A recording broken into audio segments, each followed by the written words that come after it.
Okay, so the President articulated this well. I don't think it was solely because it segued nicely into this presentation, but it did. So I'm grateful for that. So we are a student-centered institution, which is awesome. For those of you that have either taught elsewhere or attended elsewhere, what do most institutions look like? If we are student-centered, what are most institutions look like? Yeah, kind of either you can say that we're and teaching here, and often you'll see that it's faculty-centered and research-focused at many institutions.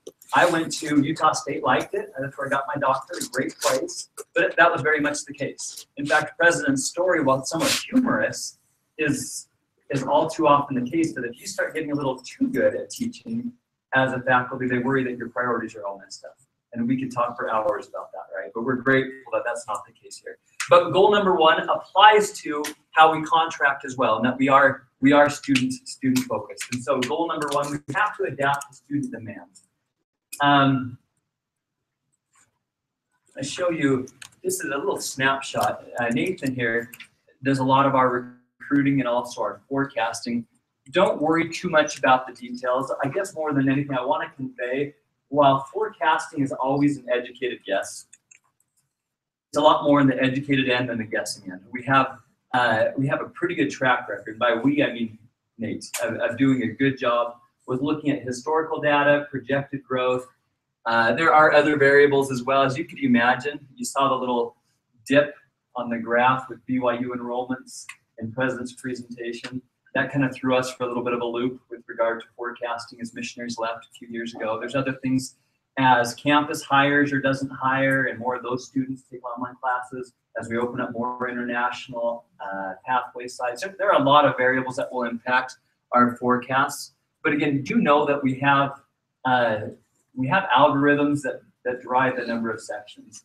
And thus, that really opens up kind of the economics 101 idea of supply and demand, right? That's sometimes the course that you're qualified to teach, and you may be just in the top tier of instructors, we don't have enough demand for a second section.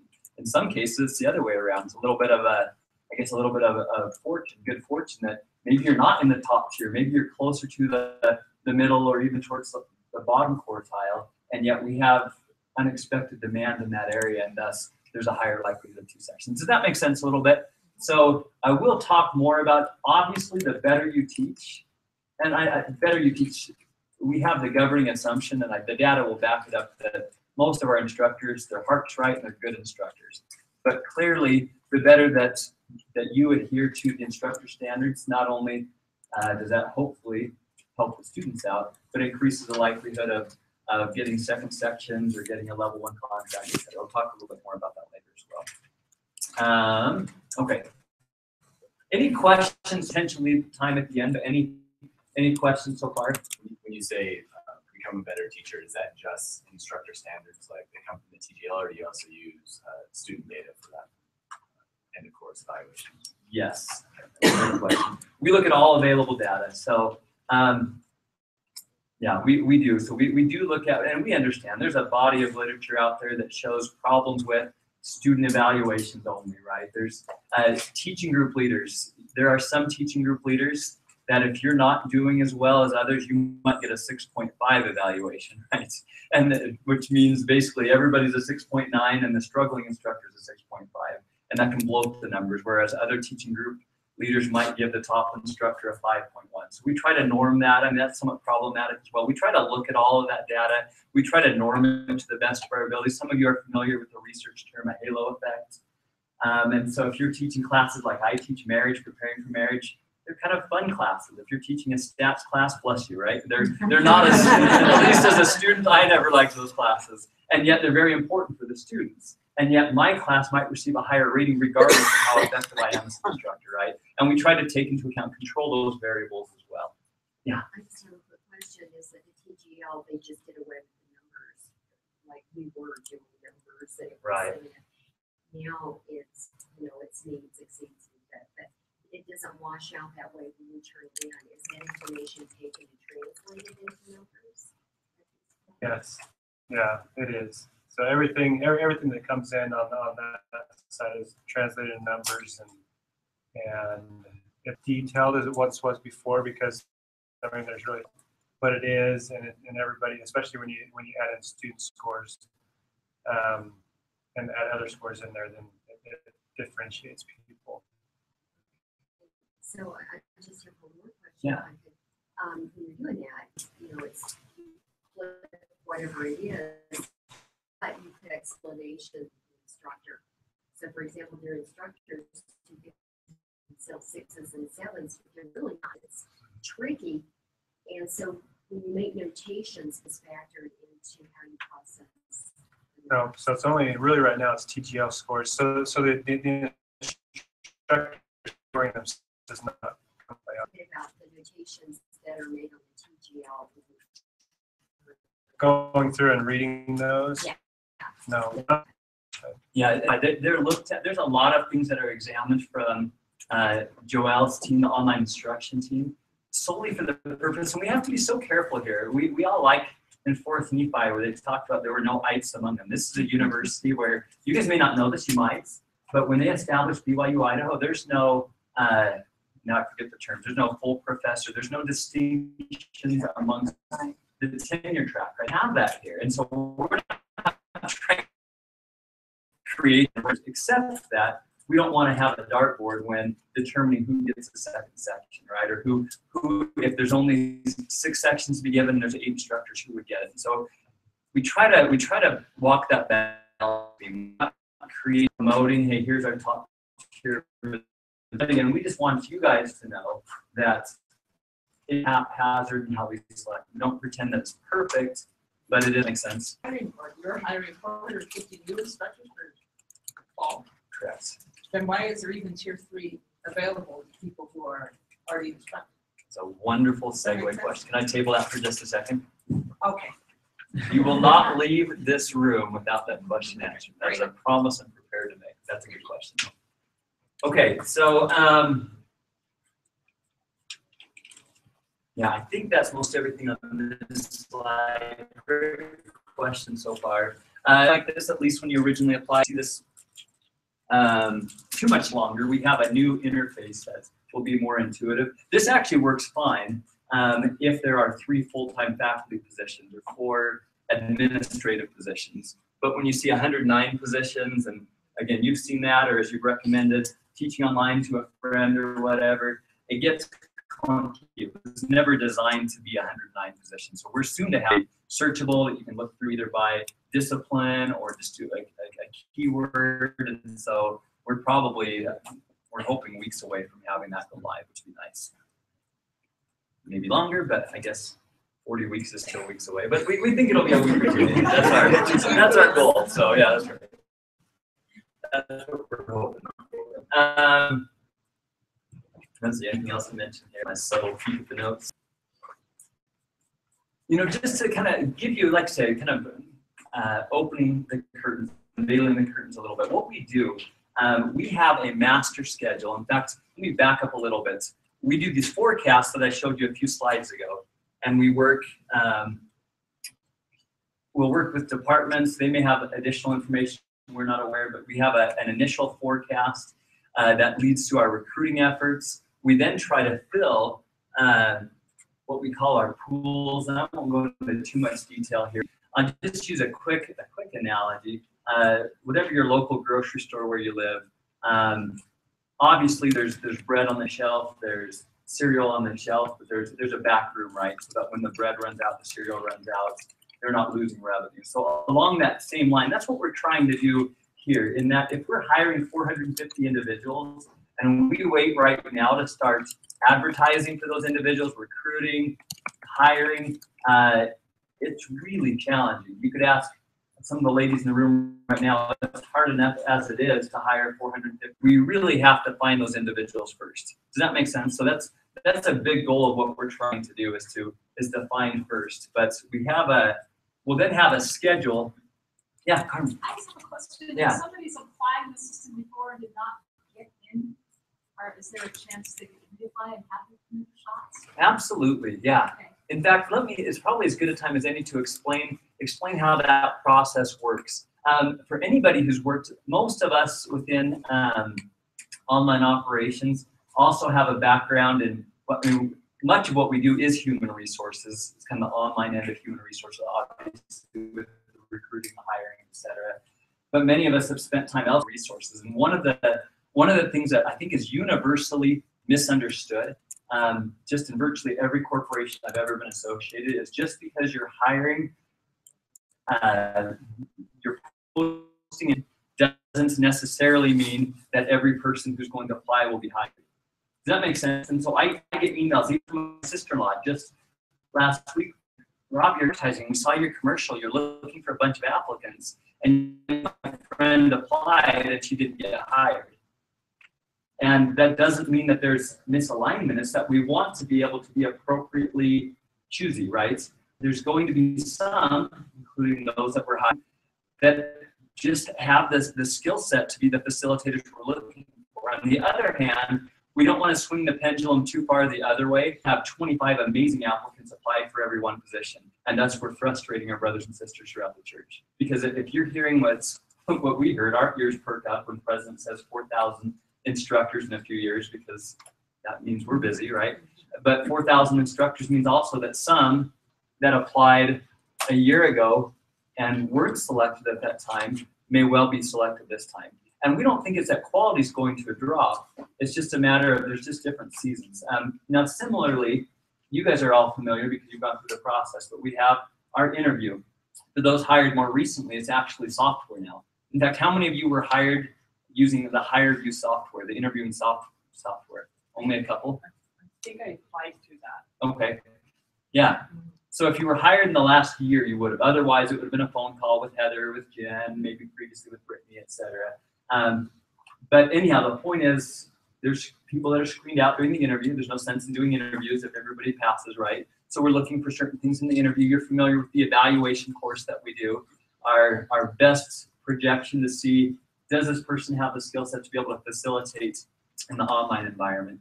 But then also the biggest filter, and this is important as you interact with friends, etc. Departments ultimately still have stewardship for hiring on the discipline end. They're the ones to be able to say that Rob, yeah, sure, he's qualified to teach this family course, or he's not qualified to teach this family course. Does that make sense? And so because of that, sometimes they're qualified and supremely qualified, but in that certain discipline for which they applied, they weren't selected, but maybe a different course is better aligned, or maybe it's a different season, a different chair, a different reviewer. So I hope that kind of answers the question. Yeah. At what point does the department get involved? Is it before you start the interview process, or is it something else? We try to do it as soon as possible. We'll actually go ahead what we call screen applications first. Some of the screening we do initially is pretty basic. We need to make sure that they're in an approved state. You may or may not be aware of it right now. We're in 21 states, soon to be 24. Our goal is to be in all of the states. That makes our life easier, but there's actually a process, a pretty lengthy process involved to, and this sounds boring, but to establish a business presence, et cetera, et cetera. So that's something that it takes a little while. So we need to make sure they're in the same state. We need in one of the approved states, make sure that they are LDS, make sure that they have the appropriate degree. Most of our classes, as you're aware, do require a master's or a doctorate, or at least a master. There are a number of courses that don't. Anyhow, so that's what we look at. An interview simultaneously. We have them now submit that HireView, that HR software, interviewing software, interview, and then we send them across to the department. So we try to do it quickly so that they're not wondering for a long time if in fact they're not a good fit. So I thought I saw one other hand. Yeah. Yeah, so just kind of going. So if you have kind of someone that applied, went through the training, whatever, the evaluation, told her she was approved to teach a course, but then said, looks like we don't have one for you, we'll keep you in the system. Well, that was like a year ago. Is that true? Should she reapply for different courses, or should she just wait to hear from you guys? Like, what feedback can we give to our friends who are kind of like? So my answers are turning into a trend, yes, to all of your questions, and I'll expound on that. So not terribly long ago, we added a new feature as well that's really quite nice. And so previously, if you went online and one of the 109, 109 is a lot of openings, but we have 300 plus courses, and so there's still a decent chance that we weren't hiring for the course that you're the most qualified. Now you can actually go in, and you guys may not know this because you've already been hired, et cetera, but nice as you're an ambassador for online, that you can go in, and even if you're living in Kentucky and we don't have a presence there now, you can say, please notify me if and when you open that state. Or, you know, my preference is to teach child development, and that course isn't open right now. And again, you can be notified when that's open. And so that's nice. That's something that we didn't have previously. But for those that have applied, we do keep them in the system. If they get basically a no contact, right, that at this time they're not qualified, again, they were screened out by the department, etc. They're still able to reapply, but if they haven't heard back on that yet, they are in the back room, going back to the grocery analogy, waiting for the bread to run out. Does that make sense? Now, it still doesn't mean that everybody who is waiting will be hired, because it still is contingent upon the department choosing them. They actually do an initial screen, and then when it's time to hire an applicant, they will then pick which 4 they need or which 2 they need. But it sounds cliche, but in some cases, that no news is good news, even though we're getting better at trying to reach out and stay in contact with those that are kind of in holding. I hope that makes sense. I just hope they're not being put like back on the shelf, and then new applicants come in, and then I just feel like I just know what to tell her. Like, yeah, is there hope, or should she reapply? Or yeah, after 2 years they would need to reapply. That after 2 years, the application expires, and they would need to reapply. That's a good question. Yeah. What about in internal transfers? When I first got on board, I didn't have a master's and covered that for some of the BYU classes, and I've kind of been unsure of how to go about seeking an internal transfer. Yeah, that's a great question. The best way just to go ahead and apply for that course, is that right? Yes, you do need to apply for any other courses that you want to teach, because the department does have to give that initial approval, and we also want your most current work experience and your educational experience, so they can see that and improves your chances of being selected for that class. Once we get approval from the department in that initial review, then when you go into where you accept contracts into OSM, you'll have a list of approved courses, and it will show up as pre-qualified. In order to switch over to that class, you still are going to be in the same situation that Rob described, where the department does pick who's going to go into open vacancies. So there could be other people, existing instructors and not, that they are choosing from. But we just need to know that you have an interest in moving. Otherwise, we don't know that you want to move a lot of times. Not because existing people are there, because it could really shape the pot if you don't want to move. And let me proceeding a little bit just for the sake of time, because I think it's going to answer a lot of questions. Although, again, I want to the crux of the challenge is that not everybody who wants to teach for us will teach for us, and so that's tough when it's my sister-in-law emailing, and I just say, I'm sorry, we really don't give preferential treatments. In fact, to that point, we also were contacted by President Gilbert last week by one of his contacts. Not why, he wasn't pushing back, but he was inquiring about one of his references.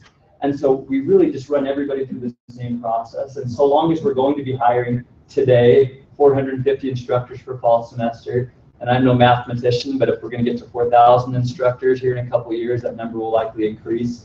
Then we have to keep the pipeline open while still giving departments they want to, and that means that unfortunately probably some who would be good instructors may not be selected. And that's hard when it's our sister, our brother, our friend, etc. But I think many will get a chance to teach, and we're grateful for that.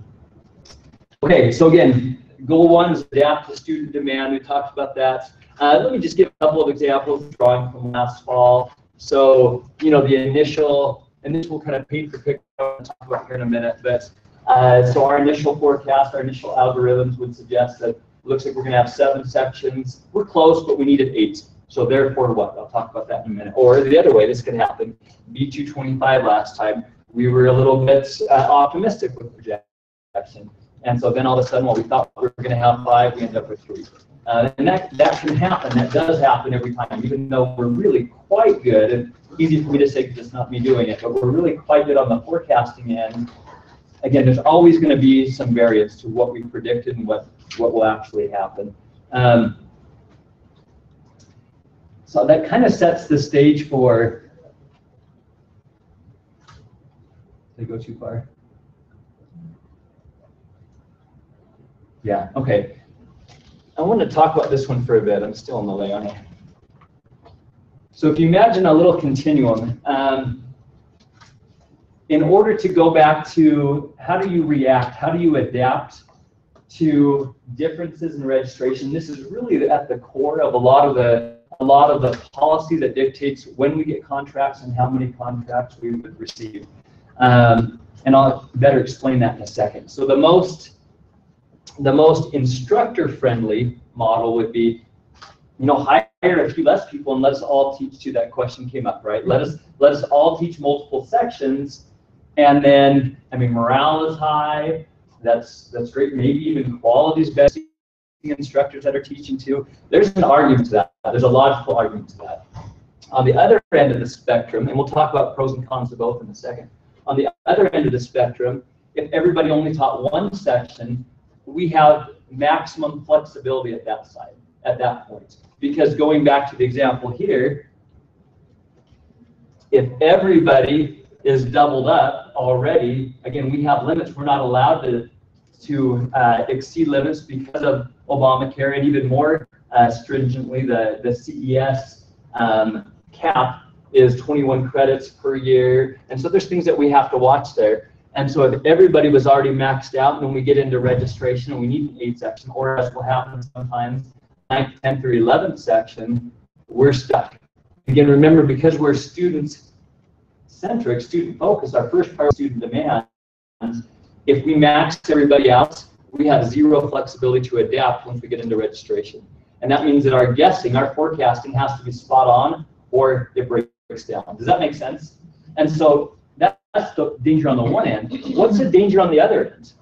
What are risks associated with everybody gets a contract? Now we have maximum flexibility. So going back to that example, if there's 8 sections, we could expand all the way up to 16 sections. That's a big miss, and we can still accommodate. What are the risks associated with being on that end of the spectrum? Yeah.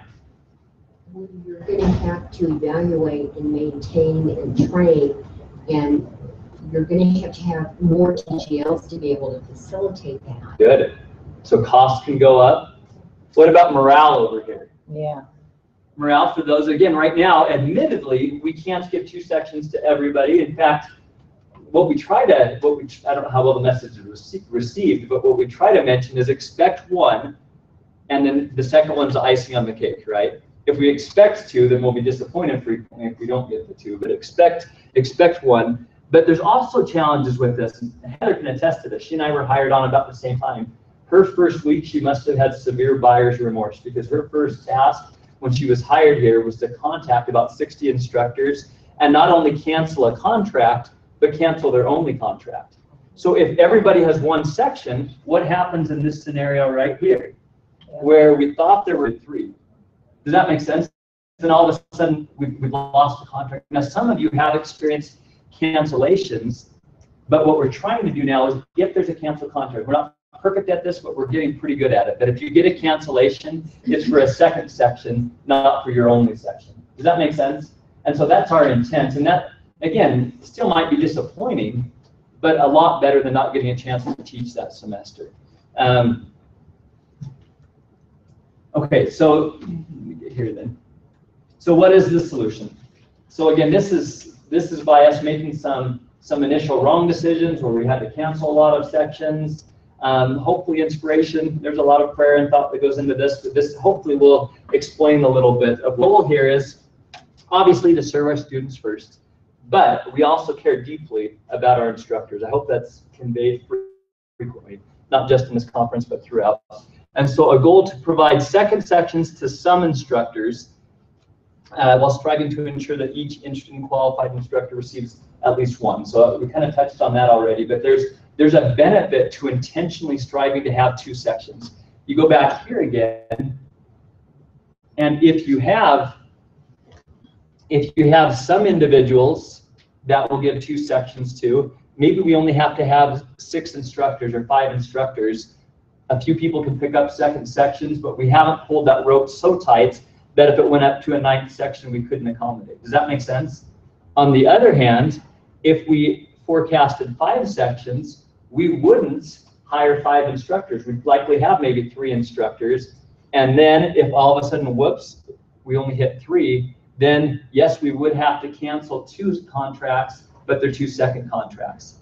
So that's the strategic advantage where it can help out with morale, it can minimize costs, but we don't have to hire so many additional individuals, but also we become quite pliable during registration. So the schedule, when was our schedule ready for fall semester? About 2 months ago? Oh, yeah. I mean, usually it's about a month after each semester starts for the following month. Yeah. And so a good month before we get into registration, we have a schedule set, and that schedule will dictate what we're doing with our hiring. And yet we really don't know what's going to happen, how the dust will settle, so to speak, until students start registering, right?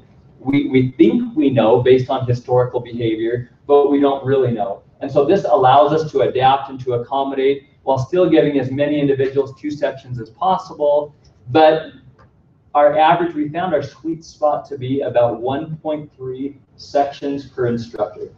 That doesn't mean any of you teach a 0.3 section. It just means that on average, more people than not are still just teaching 1 section, but there's a decent number that teach 2. It goes back to what I mentioned earlier. You increase your odds of teaching 2 sections by meeting and exceeding standards. But again, a lot of this is driven by student demand.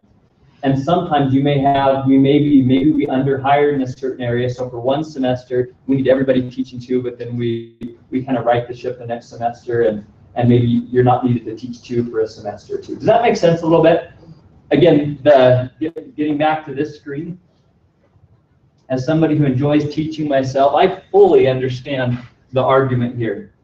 For those that want to teach 2 sections each semester, I get that. But as we try to scale, we've just found this just really it's not student-centric. And so we're trying to find that model that is certainly mindful of instructors, and we try to be, but where we can meet student demand. Was there a comment? No, I just had a question. When you send out contracts, if it's a month out, for example, some contracts, it seems some departments or some subjects, if it's sent out, is there a tier system? Not a tier system, but is it just, because I teach religion, my wife teaches into English, I've gotten a contract, she hasn't heard a thing. And so how does that roll out like that?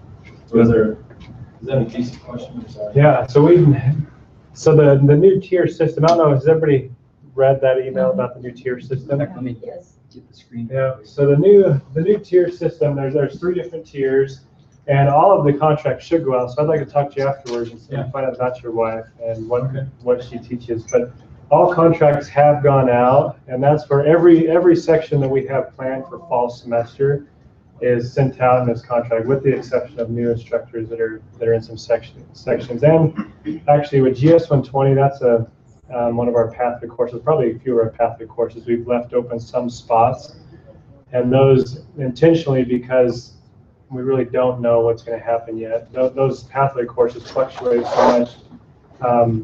And it's just to give you a kind of a picture of it. In fall, we're planning on somewhere around 290 sections of GS 120.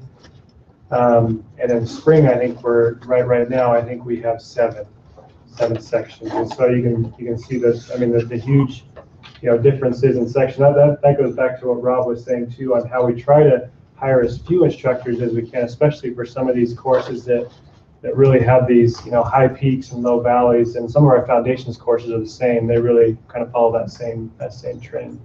But what we do is we go in and we'll go through the number of sections that we have a really high degree of confidence that we know these sections are going to fill. I guess we never know, but we pretty much know these sections are going to fill. And then there's kind of a middle spot where we still are pretty confident in those, and those are kind of our level 2 sections. We feel like there's a good degree of confidence that those are going to fill. And then there's those last ones, that example that Rob gave, where we might have planned on 5 for that business course, and we ended up with 3. There might have been 2 on the end, or maybe there was only 1 that we thought, I don't know if we're going to get to that last section. Some courses have 5 sections, and for some reason we need to stay at those 5, and we have a high degree of confidence that all 5 of them are going to carry.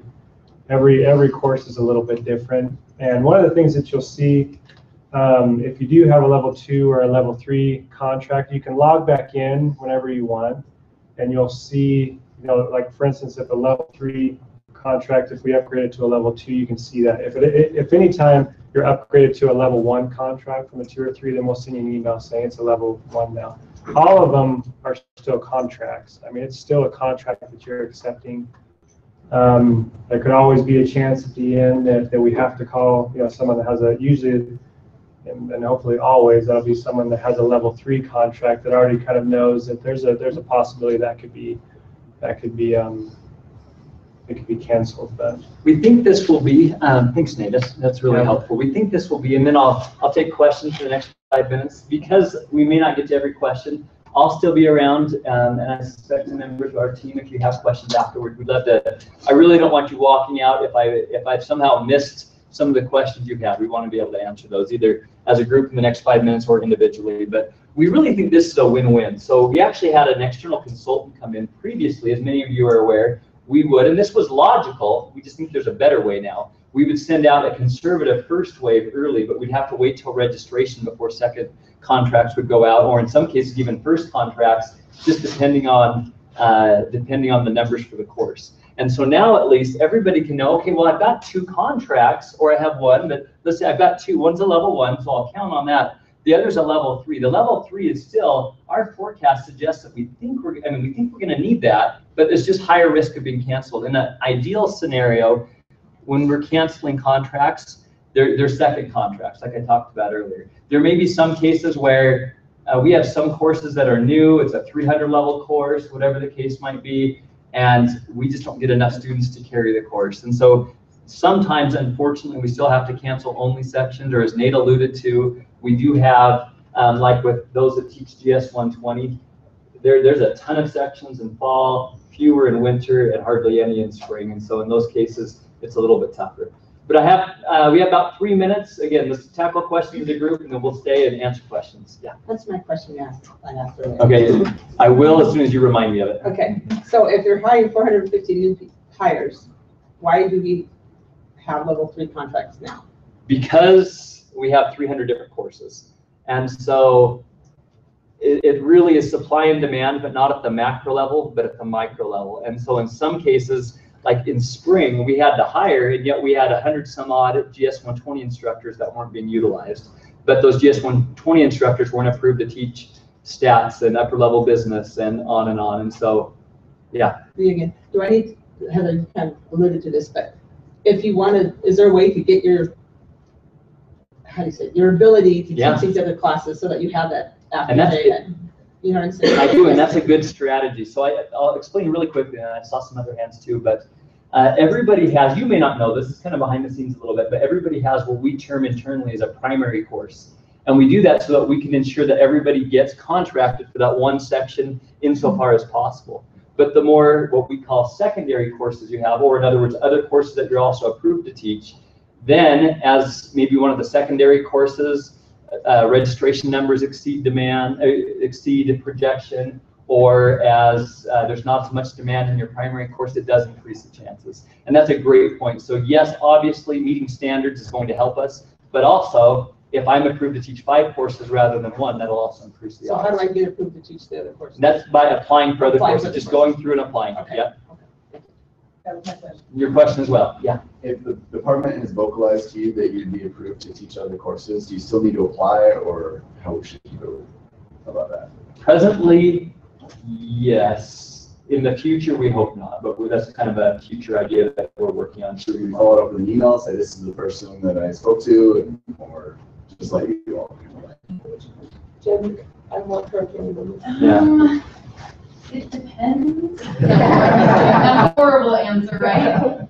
It was. We would suggest that you apply for the course at times though the course isn't going to be open, that your department necessarily. We prefer that you come to operations before you contact, and we handle that internally. So if the course is for some reason what you really want to teach is not open, then I would prefer probably an email directly to myself or to Heather, depending on the course, and we can tell you which ones we're over, and then you can work that out instead of talking with the department directly.